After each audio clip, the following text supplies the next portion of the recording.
Freedom versus structure through goals.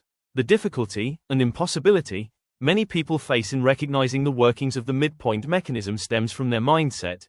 They believe they can determine what they absorb with the free consciousness, but fail to notice that the specific goals themselves, with their inherent mechanics, dictate this. This mechanism automatically excludes anything that seems unsuitable. This belief originates from the notion that one is free to decide everything. If a person clings to this old notion, they will continue to go through life more or less blindly, unable to recognize the core of their psyche. To create, do, act, etc., one needs a goal and the structure to achieve it.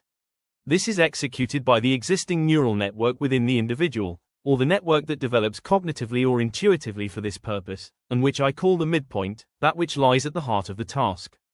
Depending on the goal, it can adapt or be newly created.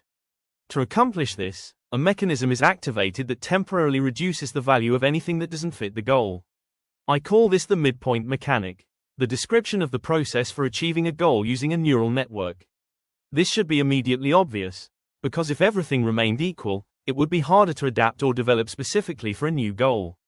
This requires two things. First, the psyche must develop the appropriate structure within oneself, and second, it must perceive the world in a virtual state that reveals a suitable path. This is how all human behavior works. Why has hardly anyone seen this before? Because sovereignly developing and acting goals don't fit with the belief in free will and the viewpoint that one has control over one's psyche through one's ego. Thus, it is excluded by the midpoint mechanic. And because one believes to also live in a metaphysical world, which is a deceptive, blind feeling. This is fueled by people who are distanced from science. Those who understand the midpoint mechanic recognize the patterns of their psyche. And those who cannot, or will not, understand that people are guided by goals, and only by goals, cannot properly perceive the midpoint mechanic.